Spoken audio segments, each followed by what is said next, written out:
coming into the ministry. By at this time, we know that we need to win souls and bring them into the kingdom of God. And we minister these things again. You know, we give them milk. It's exciting.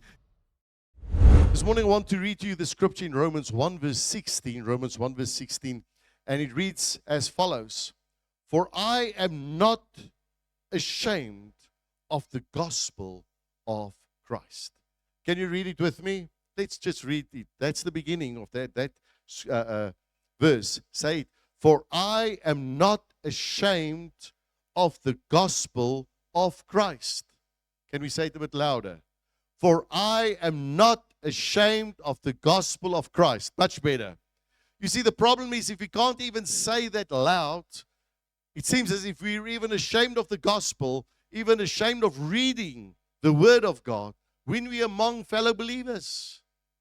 How much worse is it then when we're supposed to live out a word like this, for I'm not ashamed of the gospel of Christ, when we are at work, outside this building. This scripture goes further saying, for it is the power of God to salvation for everyone who believes, for the Jew first and also for the Greek. So this morning, our theme is unshakable, the gospel for a shattered world. Here is a declaration for you this morning. We are living in a world that is not just struggling, it is shattered. It's broken. And there's a lot of work to be done in this broken generation world that we are living in. From the headlines on our phones to the heartbreaks in our homes, the evidence of the fall is everywhere noticeable. You can see it wherever you are. Men are looking for answers in the politics, philosophy. They're even looking for answers in technology. I hear that the new thing, if you've got a question, just ask AI. They will tell you. But I want to make it very clear. Nor in politics, philosophy, technology, AI, some of us are looking for answers in currency. But I've come to tell you, the solution is only in Jesus Christ. The system of this world are shaking. The economies are trembling. The moral fabric of society is tearing at its seams. But while the world is panicking, the church must be proclaiming the good news of the gospel of Jesus Christ. There is only one name, one message, one power that can fix all of this, all this brokenness, and it's the name of Jesus Christ, our Lord and Savior. That's why when we read the scripture in Romans 1 verse 16, it must be evident for us that we must be able to shout out, I am not ashamed of the gospel of Christ. So, there is 3 points that I want to put emphasis on this morning. Like a good Pentecostal pastor, he has 3 points for all of us. The first one is the gospel is the only answer. Write that down. The gospel is the only answer. The Pentecostal truth, the gospel isn't a good idea. It's more than just a good idea. It's the dynamic dynamus power of God. We don't need self-help. We need the gospel dynamite power that can help us. Because the music outside is not soft anymore. It's heavy music that we are facing these days. The gospel is the only answer because it deals with the root, not just the fruit. It doesn't just make a man better. It makes a man alive. There's an example in the Word of God that I truly like. It's that example of that man in Mark 5, living between the graves. And the world is trying to fix this man. They used chains to fix him. They used shackles to fix him. But the chains and the shackles couldn't fix him. They tried to restrain the madness in this man. But the Bible says he plucked the chains unassured. It was like nothing for him. Human effort cannot bind the demonic forces that are currently out there. But, I say but, when Jesus stepped off the boat, when Jesus stepped off the boat, the gospel met the grave. One word from the king. And the man who was cutting himself among the tombs were found sitting, clothed, and in his right mind at the feet of the Master. Here's a bold statement I'd like to make. If the cross can't fix it, it can't be fixed. If the cross can't fix it, it can't be fixed. But I serve a God who specializes in things thought impossible. So, point number 2. We are living currently, we find ourselves in a similar season between the resurrection and the Pentecost. So point number 2, I want to name the upper room. The world was hostile. The disciples were few. To more than 500 people that Jesus asked, go to the upper room, wait for the promise. Only 120 went to wait upon the promise. Isn't that exactly what we find these days as well? In church, the promise is for a lot of people, but only a few answer to the call. So, the disciples were few. The darkness felt thick.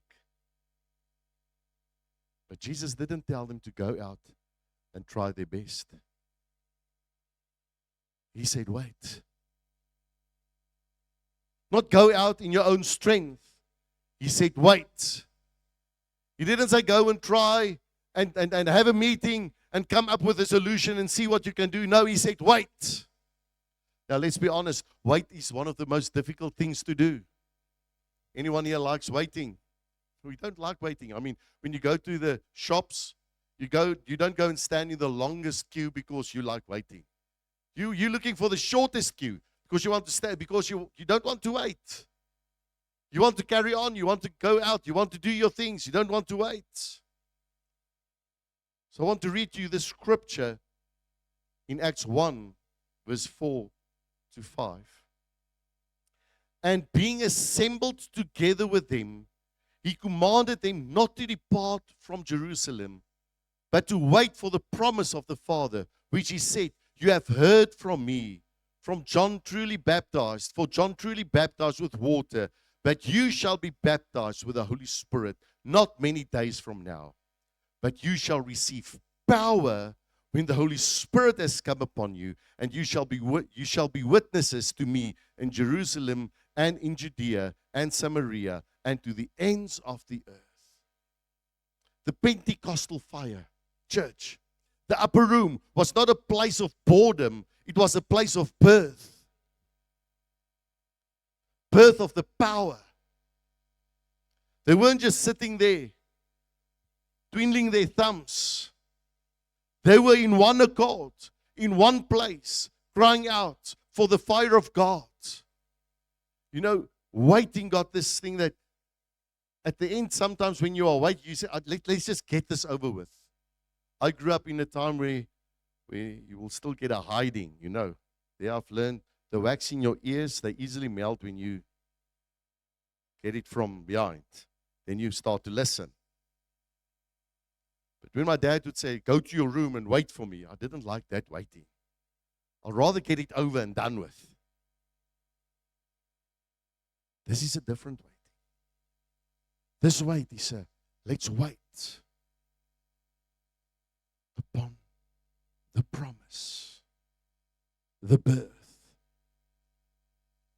The reason the modern church is often weak in a broken world is because we have tried to work without the wait. We've tried to do it without the waiting period. We've tried to do it without the preparation period. We want the platform. We want to be seen without the wait, without the prayer, without the preparation. We wait and we want the influence immediately. We want the influence without the infusion. That's the problem. We must wait for the infusion. And I promise you the rest will come. It will follow. Let's think of a biblical example. Let's think of Peter's transformation. Look at Peter in the broken world of the courtyard. He was a coward. He was afraid. He denied Jesus to a servant girl more than once. Why? Because he had the right theology, but not the power. And many of us, we have the right theology without the power, without the infusion. But, praise God, that's not the end of this Peter's transformation. There's a but. After 10 days in the upper room, after the rushing mighty wind blew through the soul, and the cloven tongue of fire sat upon their head, that same Peter, that same coward, that same man stood before the very people who crucified his master. That Peter stood among that exact same people that he was too scared to tell them, yes, he's my master. Yes, I know him. He stood before the same people with one message. Repent. The same man. What's the difference?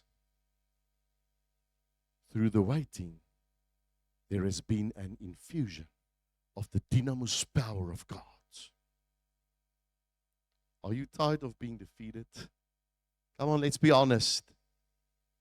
Are you tired of the world's brokenness?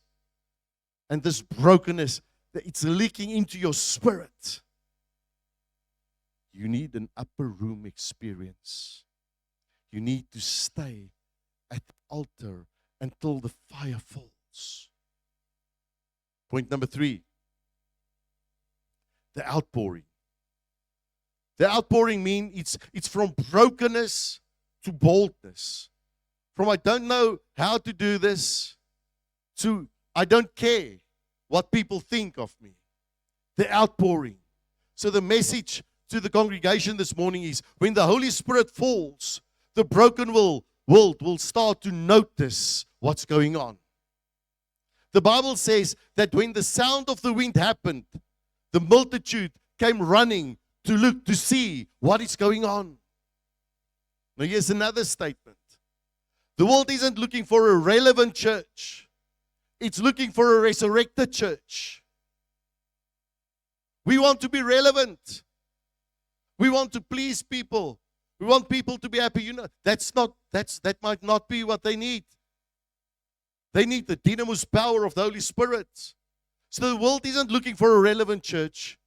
What the world truly is looking for is for a resurrected church. They don't need more smoke machines. They need more smoke of God's glory in their midst. That's what they need.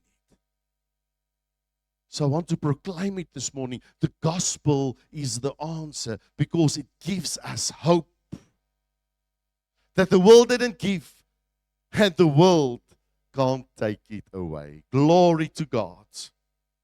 When you are filled with the Spirit, you can walk through a graveyard. And when you walk through a graveyard, you see a garden. When you walk through a difficult time in your life, you don't see fear, you see opportunity. You can walk through a decision that's difficult. And through that decision, you don't see a decision that needs to make. You see the provision of God in that situation.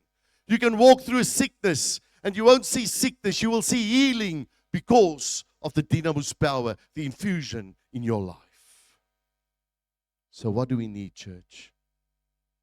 Now more than ever, we need the gospel because it's the answer. It's hope to this generation that are hungry, seeking for more of Him. We don't have to come with different things to attract them. We need to tell them the truth that will save them. So this morning, I want to make it very clear. This is not a message for people that are not being saved, have not been saved before. This is a message for the church. Because Peter knew the theology. He walked with Jesus. He saw the miracles. But there was no power. And when I look currently at our situation, the church is bleeding. And the church is without power. The church is denying Christ. This is a message for every believer this morning to say, it's time to wake up. It's time to wait. It's time for an upper room experience again to be infused by the Holy Spirit, filled with His dynamis power. So this morning, it's for each and every one of us to choose. Am I willing to stand in that gap? Am I willing to wait? Am I willing to say, here I am, Lord, use me? You see, Sunday after Sunday, we say, is there any new members? Is there any new people here? He said, no, why? Because we didn't go out, make disciples. We didn't bring them in. We didn't baptize them. And we're not teaching them. The message isn't just for a select few. It's for everyone. This promise isn't just for a select few. It's for everyone. Every believer this morning. But we are going through life. And we said, Father, I just want to push that power aside because I want my own plan. I want my own will.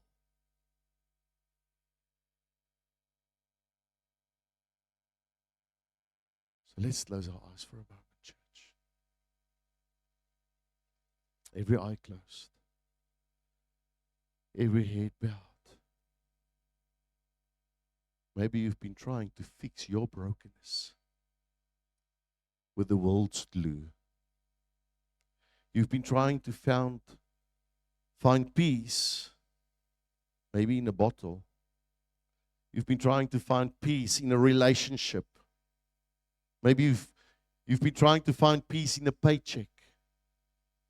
But today, the Holy Spirit is hovering in this room. The gospel this morning demands a response. You cannot stay the same. You cannot stay the way you are and meet the living God. The Bible says, repent, for the kingdom of heaven is at hand. Repentance isn't just saying sorry. Repentance is a U-turn. It's a walking away from the brokenness of sin and running into the arms of your Savior. If you are here this morning and your life is in pieces, if you are here and you realize you have the form of godliness, but no power, no infusion. It's time for you to come to the altar now. Don't wait for a next chorus. Don't wait for a next opportunity. Do it today. The upper room is open. The fire is ready to fall. Church, it's time for the church to wake up and its members to stand up, filled with His power, changing a world. Let's close our eyes in prayer. Our Heavenly Father, we stand in this house today, acknowledging that we are nothing without your Spirit.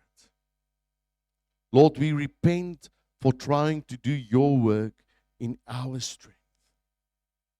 We repent for letting the brokenness of the world dim the light of the gospel in our hearts. Right now, in the mighty name of Jesus, I pray, Father, will you forgive us? Father, maybe some of us are sitting here like that man sitting between the tombs. Father, I command every chain to break. I command every spirit of addiction, every spirit of depression, and every spirit of fear to leave this place. Leave the people in Jesus' name. Holy Spirit, come and fall on this congregation. Come and fall on everyone hearing this message this morning. Blow through the sanctuary, Lord. Blow through it like a rushing mighty wind. Come, Father, come and set our hearts on fire. We don't want to leave this place the same way we came in. Give us the boldness of Peter. Give us the fire of the apostles, Lord. We declare you are in control. We declare that the gospel is the victory for us this morning. We declare that our families are saved, our bodies are healed, and our city is being shaken for your glory and your glory alone, Lord. We receive the power right now in the unmatchless, unshakable name of Jesus Christ, our Lord and our Savior. Amen and amen.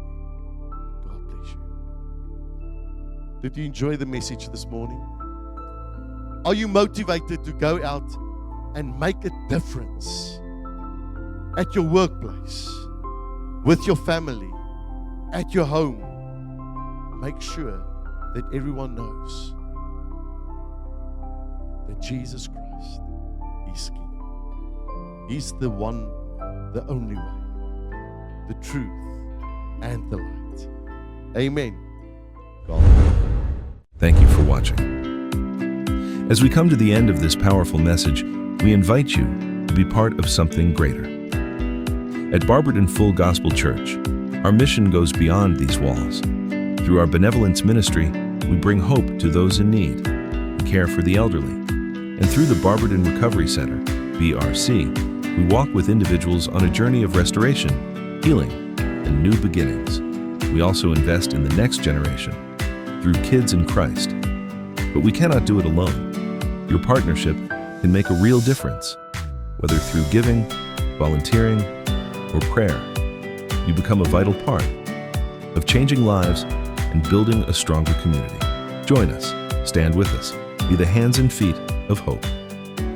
Barberton Full Gospel Church, together we make an impact that lasts.